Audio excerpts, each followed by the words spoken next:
psicoterapeuta Milene Klein. Quem foi? As teorias que desenvolveu, as suas interpretações, o mundo interno, transferência e introjeção, identificação projetiva, sem o bom e sem o mal. O que seria tudo isso e como funciona? Você verá em nosso programa Psicólogo.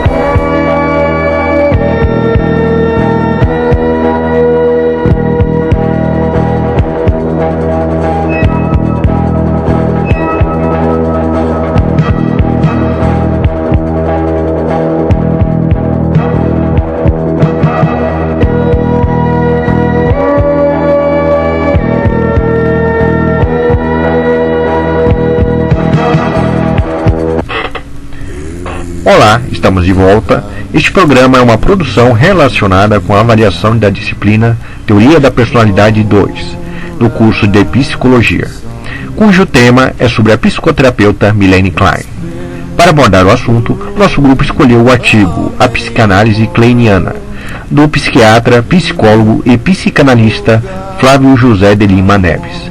Este artigo nos traz conceitos importantes da psicanálise kleiniana, bem como a contribuição do seu discípulo, o analista Wilfred Bion, para sua teoria. Para iniciar, a colega Juliana vai nos falar um pouco quem foi Milene Klein e sobre seu trabalho. Juliana, você está na linha? Está na escuta, Juliana? Vou falar sobre um pouco Milene Klein. Ela nasceu em 30 de março de 1882 em Viena. Ela teve uma vida cheia de perdas e decepções. Seu pai se chamava Maurice e sua mãe Libusa. Seu pai não teve uma vida muito fácil, e nem sua mãe. Milene Klein casou-se cedo, apenas com 17 anos, com o engenheiro químico ator Stephen Klein, da onde veio seu sobrenome Klein. Formou-se em medicina, aprendeu diversos idiomas. Teve um dos seus principais conceitos também, como o conceito de posição, conceito sobre a formação do ego e superego, conceito do mundo interno, conceito do mecanismo de introjeção e projeção, ou seja, os quais são tidos como atuantes desde o início da vida psíquica em bebês. Depois de muito tempo, por fim, Milene Klein morreu em 1960, depois de muito ter feito pelos estudos da psicanálise. Foi uma psicoterapeuta pós-freudiana, trabalhou muito com estudos de crianças. Agora, na segunda parte, vamos ver o conceito de setting psicanalítico, com a colega Ana. O setting psicanalítico é um espaço criado para que a relação entre o terapeuta e o cliente aconteça. Nesse ambiente, o paciente vive experiências nas quais leva o seu próprio autoconhecimento e amadurecimento. É um lugar de fala e escuta entre o paciente e o analista. No setting analítico, o sujeito que está em análise pode ser ele mesmo, sem preconceitos ou julgamentos, e sem uma elaboração do que ele vai falar, pois o inconsciente deixa vir à tona através da fala, seguindo a associação livre. O setting é formado por regras e o contrato analítico, aonde o paciente deve entender e concordar com o que o analista vai propor, pois neste modelo acontece a transferência, na qual é melhor evitar desentendimentos na relação entre o paciente e o terapeuta. O enquadre tem como finalidade fazer uma entrevista inicial com o paciente a fim de ter uma visão geral sobre ele. Por fim, o trabalho realizado com o site terapêutico visa a atenção completa ao cliente e tudo o que o envolve. Os resultados somente se mostrarão efetivos com a aceitação de uma parceria entre o paciente e o analista. Eles precisam fazer os seus papéis para que possa haver uma realização profissional e individual de ambas as partes. Na terceira parte, vamos falar sobre interpretação com o colega Evandro. Evandro parece estar numa área de conflito, não é, Evandro? Evandro, está na escuta?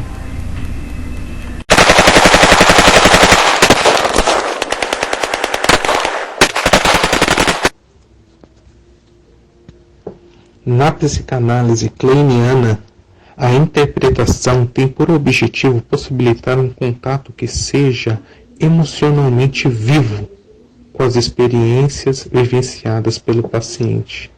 Melanie Klein considera a experiência emocional como base para a vida psíquica, como que lhe dá significado e que existe e acontece tanto no consciente como no inconsciente. Melanie Klein causou um grande impacto com sua abordagem psicanalítica para a criança, numa época que essa abordagem era usada somente em adultos. Em sua clínica, ela usava de brinquedos e brincadeiras, por exemplo, no processo terapêutico. Estimulava as fantasias do inconsciente. Para Klein, interpretação deve abranger tudo que o paciente mostra ao analista. Tudo faz parte de um convite que o paciente faz ao analista para que esse conheça e faça parte do seu mundo interno. Podemos observar o método terapêutico de Melanie Klein no caso de uma criança que chega ao seu consultório cheio de bloqueios, uma série de dificuldades de desenvolvimento, uma criança que não mostrava interesse pela terapia nem pela família, uma criança que não falava, não comia. Porém, dentro do processo terapêutico, foi passando por várias sessões até demonstrar interesse pelos trens, e o pouco que a criança apresentou, Melanie estava atenta ao que a criança trouxe, e ela começou a estimular as fantasias do inconsciente dessa criança através do trem, depois pelo caminhão com carvão, depois pela bacia de água.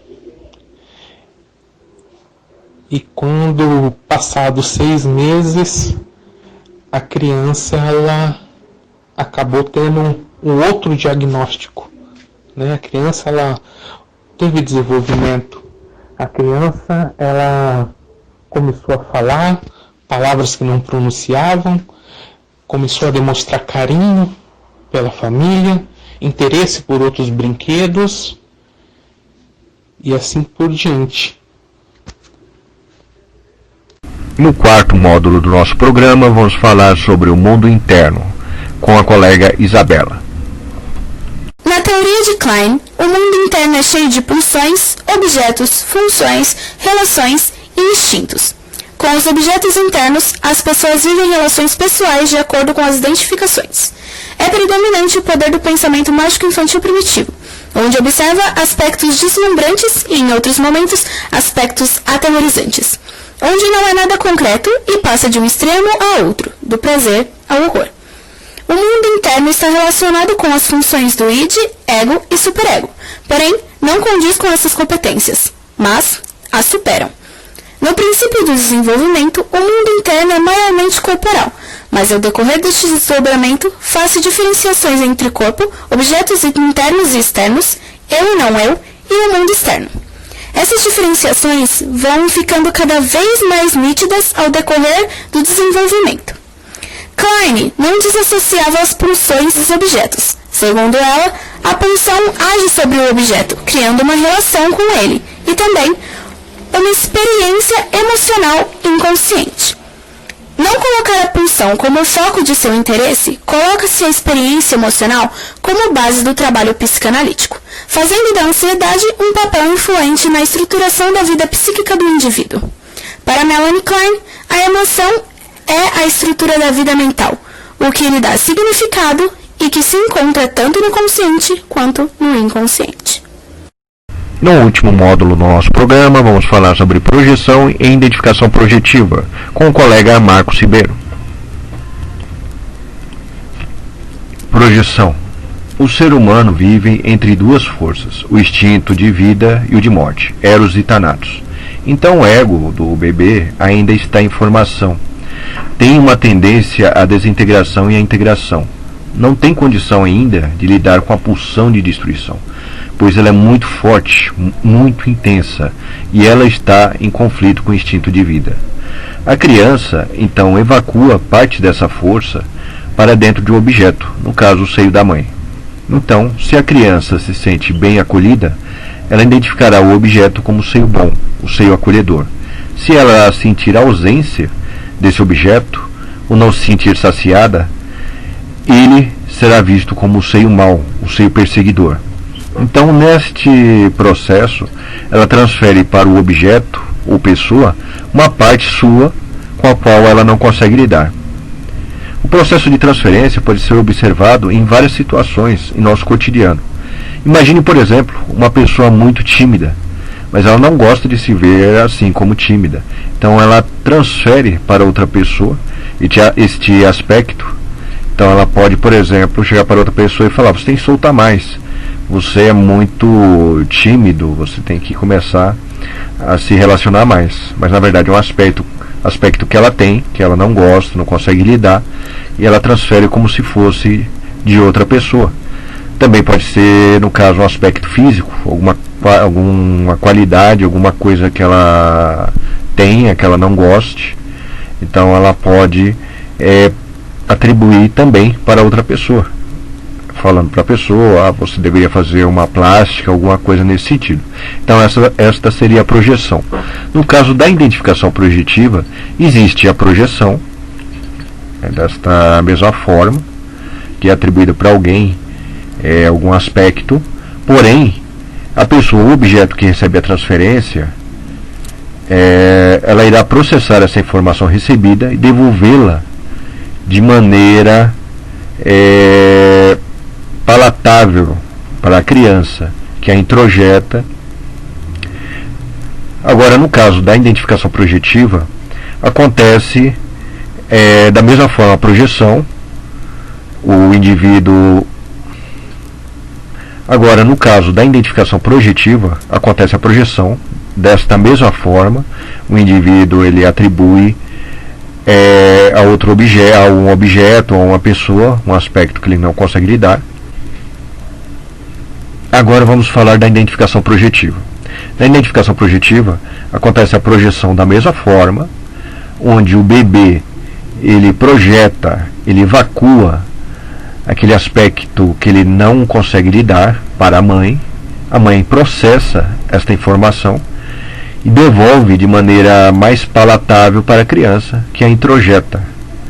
E por meio dessa absorção, ela aprende a lidar com esse aspecto em um momento futuro.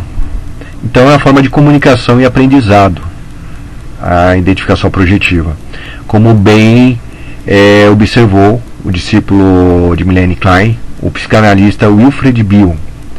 Ele via nesse processo essa forma positiva de comunicação. Era uma comunicação única entre mãe e filho. Logicamente existe o lado negativo, patológico, indicado por Klein, já que o indivíduo pode receber determinado conteúdo e introjetá-lo de maneira prejudicial. Imagine que uma criança que não se sinta muito inteligente, ela começa a transferir esse aspecto para um colega, fazendo esse colega acreditar que não seja inteligente. Ela chega para esse colega e fala: você é burro, você não é inteligente. Aí essa criança que recebe essa informação aí projetada, ela pode absorver essa informação e acreditar.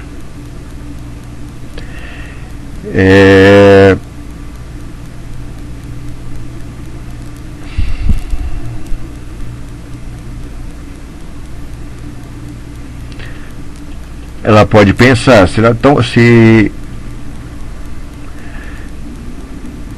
ela pode pensar: se estão falando que eu não sou inteligente, realmente não devo ser. Devido a isso, ela pode, de repente, não se esforçar mais em estudar, já que não acredita mais em seu potencial,